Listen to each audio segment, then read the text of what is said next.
پڑھی اللهم صل على سيدنا ومولانا محمد وعلى آل محمد وبارك وسلم صلاة وسلام عليك يا رسول اللہ صلی اللہ علیہ وسلم۔ حضرات، آج فجر کے درس میں ہمارے رات کے چہیتے امام و خطیب صاحب نے بلا ماشاءاللہ سحری کے فضائل اور یہ دعا پڑھنے میں کتنی ثوابیں ہوتی ہیں اور سحری اصل کیا ہے، سنت رسول صلی اللہ علیہ وسلم نے اس کے متعلق مدلل اور مفصل انداز سے بیان فرما رہے تھے۔ اللہ ہم کو اور آپ کو تمام لوگوں کو اس پر عمل کرنے کی توفیق و رفیق عطا فرمائے۔ اور آج اللہ کے فضل و کرم سے 7ویں پارے کی مکمل تراویح ہم لوگوں نے ادا فرما لی۔ دعا کیجیے کہ اللہ آنے والی باقی بہت لمبا سفر ہے، اللہ آسان سے آسان تر عطا فرمائے اور حافظ قاری محمد ناشد رضا صاحب کو اللہ پاک ہمت اور صحیح معنوں میں قرآن پاک سنانے کی توفیق و رفیق عطا فرمائے۔ عزیزان گرامی، آقا کریم صلی اللہ علیہ وسلم کا ہم گنہگاروں پہ اتنا بڑا احسان ہے، اتنا بڑا کرم ہے۔ آقا کریم صلی اللہ علیہ وسلم کا جتنا بھی احسان مانا جائے بالکل کم ہے۔ دیکھیے، ابھی ہم دنیا میں تشریف نہیں لائے، پیدا ابھی نہیں ہوئے ہیں، لیکن جب رمضان شریف 2 سال ہجری کو فرض ہوئی تو میرے آقا صلی اللہ علیہ وسلم نے اپنے حیات طیبہ میں تراویح کی نماز جماعت سے پڑھی۔ جب پہلے دن تراویح کی نماز جماعت سے میرے آقا نے پڑھائی تو مسجد نبوی بھری ہوئی، ایک بھی صحابہ مس نہیں کیے، سب کے سب حاضر تھے۔ جب دوسرے رمضان کو میرے آقا پڑھائے عشاء کی نماز کے بعد تراویح کی نماز تو بھی مسجد بھری ہوئی۔ میرے آقا کو ڈر ہونے لگا، بھائی یہ میرے صحابہ ہیں، یہ قرون اولیٰ کے آدمی ہیں، ان کے اندر طاقت ہے اور میرا ظاہری فیض بھی ہے، ان کے اندر ہمت ہے، پڑھ لیں گے، لیکن میری امتیوں میں سے کچھ امتی ایسے بھی ہیں جو صرف 5 وقت کی نماز ادا کرنا وہ دشوار گزرے گا پہ۔ اگر میں اسی طریقے سے مسلسل تراویح کی نماز کو جماعت کے ساتھ پڑھتا رہا تو ایسا نہ ہو کہ کہیں فرض ہو جائے، کیا فرض ہو جائے۔ جس طریقے سے فجر، ظہر، عصر، مغرب فرض ہے، میرے آقا نے تیسرے دن آنے سے پہلے ہم گنہگاروں کا خیال آتی ہی عشاء کی نماز کو تشریف نہیں لائے۔ صحابہ انتظار میں، آقا اب آئیں گے، تب آئیں گے، اب آئیں گے، اب آئیں گے۔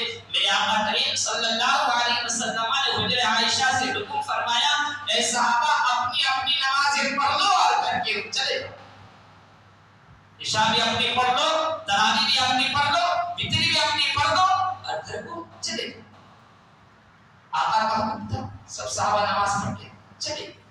جب فجر کا وقت ہوا، صبح کا وقت ہوا، صحابہ نے سوال کر دیا، یا رسول اللہ آخر ماجرا کیا ہے، وجہ کیا ہے، آپ تیسرے رمضان میں تشریف نہیں لائے؟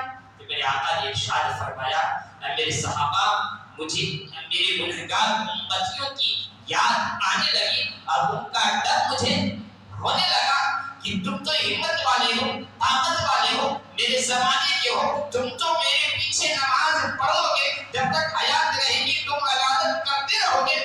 اگر میں اس لیے نہیں آیا کہ اگر آج میں آ جاتا تو قسم خدا کی تراویح کی نماز میرے امتیوں پہ فرض ہو جاتا، اس وجہ سے میں آج تشریف نہیں لایا۔ عزیزان گرامی، میرے آقا کو جو لوگ علم غیب نہیں کہتے ان سے پوچھو کہ میرے آقا کو معلوم تھا کہ اگر آج میرے آقا تشریف لاتے تو لہٰذا تراویح کی نماز فرض ہو جاتی تھی۔ اسی طریقے سے ایک مرتبہ میرے آقا ممبر رسول پہ چڑھ رہے تھے، اسی وقت وحی آئی، میرے آقا نے کہا آمین۔ دوسرا قدم رکھے، میرے آقا نے کہا آمین۔ تیسری سیڑھی پہ چڑھے، میرا آقا خاموش ہو، کچھ نہیں، خطبہ شروع کر دیا۔ جب خطبہ سے فارغ ہوئے صحابہ سے پوچھ رہے، یا رسول اللہ اچانک آپ ممبر پہ چڑھنے لگے، پہلی سیڑھی پہ چڑھے آمین، دوسری سیڑھی پہ چڑھے آمین، تیسری سیڑھی پہ کچھ نہیں بولے، خاموش ہو گئے۔ تو میرے آقا نے ارشاد فرمایا، اے میرے صحابہ، جیسے ہی میں نے پہلی سیڑھی پہ چڑھا تو جبرائیل میرے پاس تشریف لائے اور اللہ کی وحی سنا رہے تھے کہ اے اللہ کے رسول، اللہ آپ کا حکم فرماتا ہے کہ آپ کی اس امتیوں کا بھلا ہو جو آپ پہ درود و سلام پڑھتا۔ دوسری سیڑھی پہ میرے آقا نے ارشاد فرمایا کہ اللہ میری اس امتی کو کبھی بھی ہلاک اور برباد نہیں ہونے دے گا جس امتی کے ماں باپ زندہ ہو اور اپنے ماں باپ کی خدمت کرتا۔ میرے آقا تیسری سیڑھی پہ خاموش کیوں ہو گئے؟ میرے آقا ارشاد فرماتے ہیں جبرائیل، اے میرے صحابہ، تیسری مرتبہ جبرائیل یہ کہہ رہے تھے کہ اللہ آپ کی امتی کو حج فرض کر دے۔ اگر میں آمین کہہ دیتا تو میری امتی مالدار ہو، غریب ہو، فقیر ہو، رئیس ہو، جتنے بھی مسلمان ہیں، جو مالک کی نصاب ہے یا نہیں ہے، سب پہ اللہ حج فرض کر دیتا۔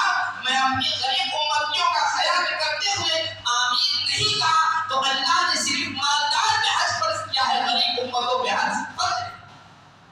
عزیزان یہ میرا آقا کی اسلام، میرا آقا کا ہم گنہگاروں کا کتنا خیال ہے۔ یہ رمضان کا مقدس مہینہ ہے، اسی آقا کریم صلی اللہ علیہ وسلم کے صدقے سے اللہ نے ہمیں رمضان عطا فرمایا ہے۔ اس کی قدر کریں، قرآن کو پڑھیں، تراویح کو پڑھیں، اور رمضان میں جو روزہ رکھتے ہیں وہ روزہ بھی قیامت کے دن ہم گنہگاروں کی سفارش فرمایا۔ کیسے؟ اگر ہماری نیکی رائگاں ہو جائے تو روزہ اللہ کی بارگاہ میں کھڑا ہو جائے کہ کہ مالک کو مالا یہ گنہگار بندہ صحیح ہے، خطا کار بندہ صحیح ہے، لیکن رمضان میں روزہ رکھا کرتا تھا، اس کے اندر تمہیں طاقت بھی تھی پانی پینے کی، لیکن میرے گھر سے پانی نہیں پیا کرتا تھا، اس کے سامنے کھانے کی چیزیں موجود تھی لیکن تیرے حکم کے تحت کھانا نہیں کھایا کرتا تھا۔ یہ اللہ روزہ تھا، مالک کو مولا کھانے پینے سے محفوظ رہا کرتا تھا، پروردگار عالم میری سفارش کو قبول فرما۔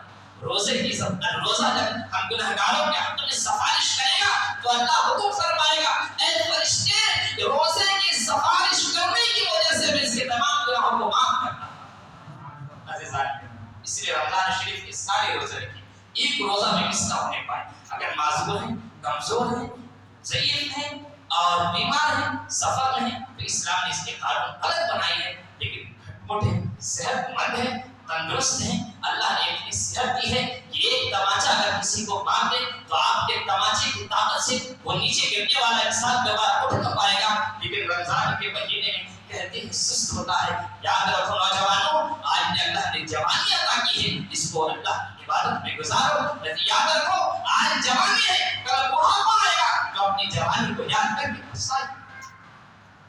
دوسرا قرآن کی تلاوت، تراویح کی نماز کو برابر پڑھتے ہیں، یہ قرآن بھی اللہ کی بارگاہ میں سفارش کرے، مالک و مولا یہ تیرا بندہ ہے، بندے کو تم نے اختیار دیا تھا کہ عشاء کی نماز پڑھ کے وہ سو سکتا تھا، مارکیٹنگ کر سکتا تھا، شاپنگ کر سکتا تھا، سیر و تفریح کر سکتا تھا، لیکن یہ اللہ تیرے ڈر کی وجہ سے، تیرے رسول کے فرمان پر عمل کرنے کی وجہ سے مالک و مولا تراویح کی نماز کے یہ تیرا بندہ قرآن کو سنا کرتا تھا۔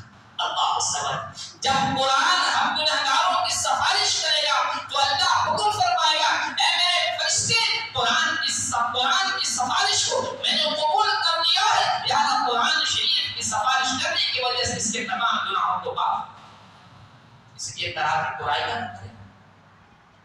اور ہمارے کرناٹک کا مزاج ہوتا ہے کہ شروعات میں بھری رہتی ہے مسجد، آہستہ آہستہ خالی ہوتی ہے۔ میرے بھائی ضروریات سب کے ساتھ ہیں، ہمارے ساتھ ہیں، آپ کے ساتھ ہیں، سب کے ساتھ ہے، لیکن پہلے کہ تراویح کی نماز نہ چھوڑیں کیونکہ سال میں ایک مرتبہ ہوتی ہے۔ اللہ پہلے مجھے عمل کرنے والا بنائے، بعد میں آپ لوگوں کو عمل کرنے کی توفیق و رفیق عطا فرمائے۔ اللہ تبارک تعالیٰ کی بارگاہ طیبہ میں دعا کو مالک و مولا سب تمام لوگوں کو رمضان پاک کا قدر احترام کرنے کی توفیق و رفیق عطا فرمائے۔ وآخر دعوانا ان الحمد للہ رب العالمین۔